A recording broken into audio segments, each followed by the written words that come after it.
Dans ce deuxième chapitre, on va voir quelques fonctions de Python qui vont nous permettre d'écrire un bon programme. On commencera par la fonction type qui va nous permettre de donner le type de chaque variable. Les fonctions int, float et str, ce sont des fonctions de conversion. La fonction print pour afficher un résultat. La fonction input pour saisir des informations. Et on finira par un QCM et un petit défi. Commençons par la fonction type. La fonction type retourne le type de données d'un objet quelconque. Donc il peut s'agir d'un entier, d'un nombre à virgule, de chaînes de caractères, d'un booléen ou encore d'une liste. Par exemple, si je saisis à la console type 253, ça va me retourner classe int. Qu'est-ce que ça veut dire? Ça veut dire que 253 est de type int. Et int, c'est des entiers. Si on saisit type de 2.15, ça va nous retourner classe float. Ça veut dire des flottants, nombre à virgule. Type entre deux guillemets A53, c'est str, c'est une chaîne de caractères. Type true, ça nous retourne classe bool. Et enfin, si je saisis cette expression-là, donc type entre deux crochets, donc A53,4,3.5, ça va nous retourner classe list. On reviendra sur les listes dans un prochain chapitre. Passons maintenant aux fonctions int, float et str. La fonction int. Cette fonction-là, elle permet de convertir un nombre quelconque ou une chaîne de caractères en un entier. La syntaxe est la suivante. J'écris int minuscule entre deux parenthèses et à l'intérieur de la parenthèse, je mets mon argument. Donc ça peut être un nombre décimal ou ça peut être un texte. Par exemple, si je saisis int 25,3, donc 25,3 c'est un flottant, donc c'est un nombre décimal. Donc ça va nous convertir ça en 25. Donc il prend la partie entière. Int de 326, donc 326. Passons maintenant à la fonction float. Comme la fonction int, la fonction float permet de convertir un nombre quelconque ou une chaîne de caractères en un nombre réel. La syntaxe, comme pour la fonction int, donc j'écris float entre deux parenthèses, et à l'intérieur, je mets comme argument un nombre entier ou bien un texte. Par exemple, float 25, ça va nous rendre 25.0, c'est-à-dire 25,0. Float 32, ça va nous rendre 32,0. Float 32.6, ça va nous donner 32.6.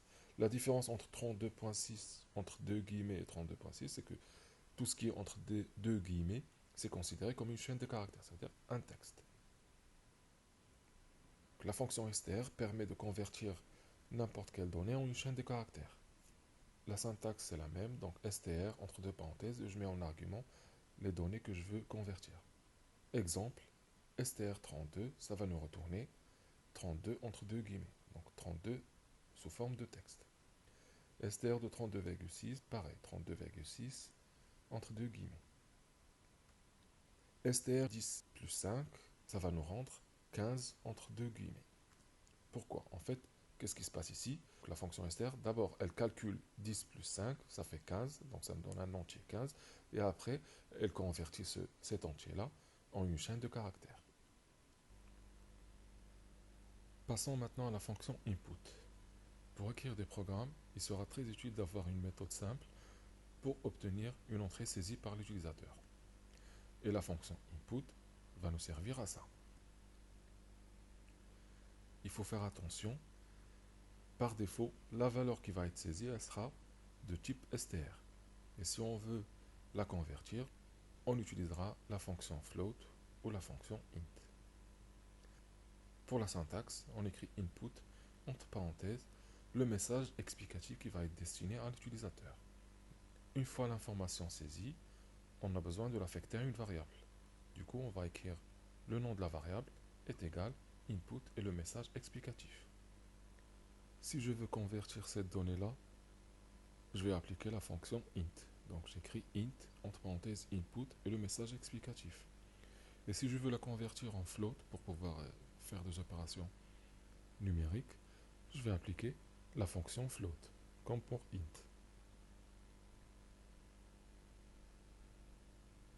Passons maintenant à l'application avec Tony.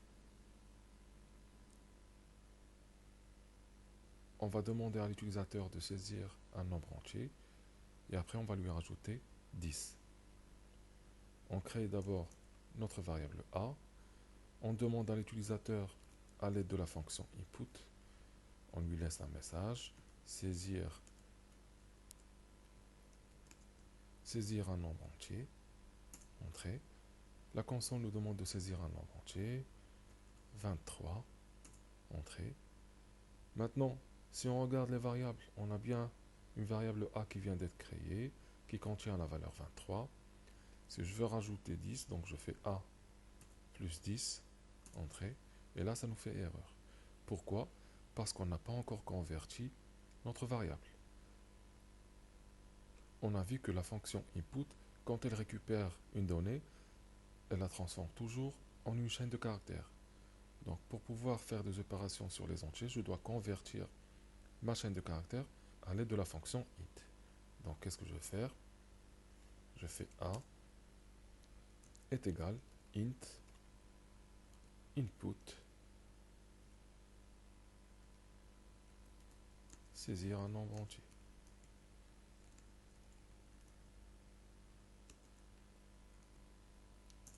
Là, ça me fait une erreur parce que j'ai oublié une deuxième parenthèse. Si je regarde, j'ai une première parenthèse et une deuxième. Donc là, je dois fermer la deuxième parenthèse, entrée, entrée. Et là, ça nous demande de saisir un nombre entier. On va saisir maintenant 23, entrée. Maintenant, si je fais a plus 10, ça fait 33.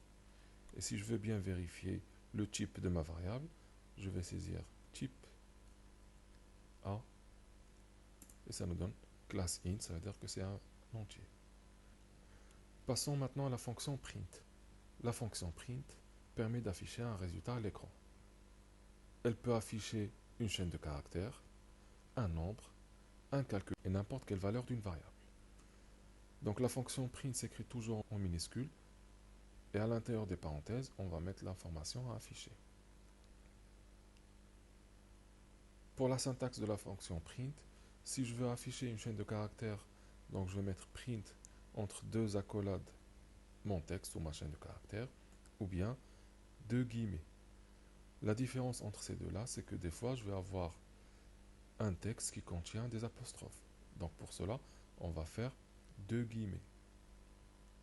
Par exemple, si je veux afficher le texte salut, donc j'écris print entre deux accolades salut, et ça nous affiche salut.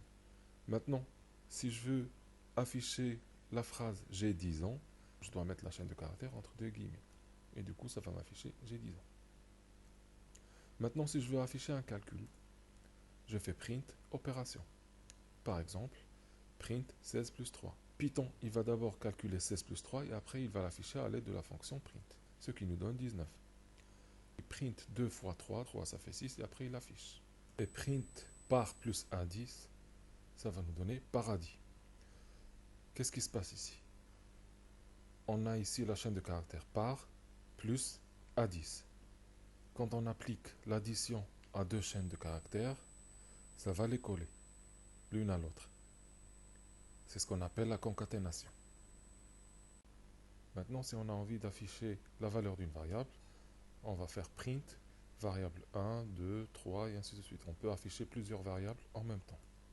Exemple, la variable A contient la valeur 2, la variable B contient la valeur 5, et quand je fais print A, virgule B, ça va nous afficher 2, 5. Print A plus B, ça nous donne 7. Il fait d'abord l'opération 2 plus 5, ça fait 7, et après il affiche le résultat.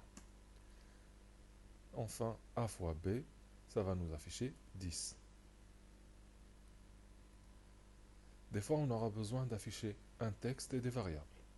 Donc pour cela, on fait print après le texte qu'on veut afficher, virgule, la variable, texte numéro 2, variable 2, texte 3, variable 3, et ainsi de suite.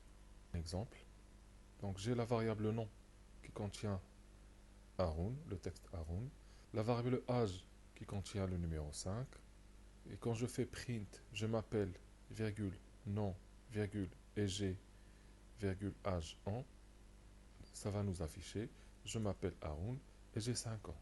En fait, qu'est-ce qui se passe? La fonction print affiche exactement le texte je m'appelle, et après, elle va afficher la valeur de la variable nom, qui va être Haroun. Après, il va afficher exactement le texte et j'ai la valeur de la variable âge, et après en. Donc, ce qui nous donne, je m'appelle Haroun et j'ai 5 ans.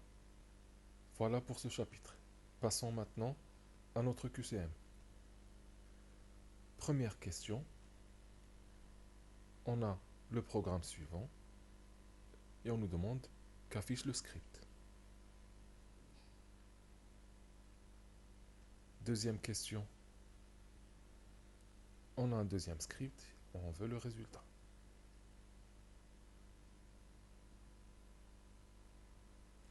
Troisième question,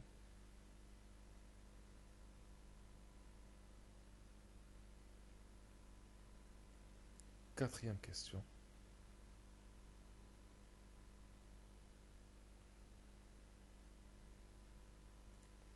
cinquième question,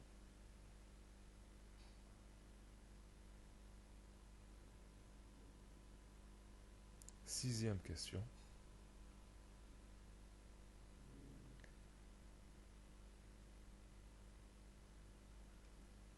et enfin un petit défi. Donc, dans ce défi, on vous demande d'écrire un programme qui va donner le nom à l'aide de la phrase quel est votre nom. Donc c'est la phrase qui va être destinée à l'utilisateur. Le prénom avec le message quel est votre prénom. L'âge avec le message donnez votre âge. Et qui m'affiche l'âge de cette personne dans 10 ans. Donc je vous laisse réfléchir au QCM et à ce défi-là et on corrigera ça après.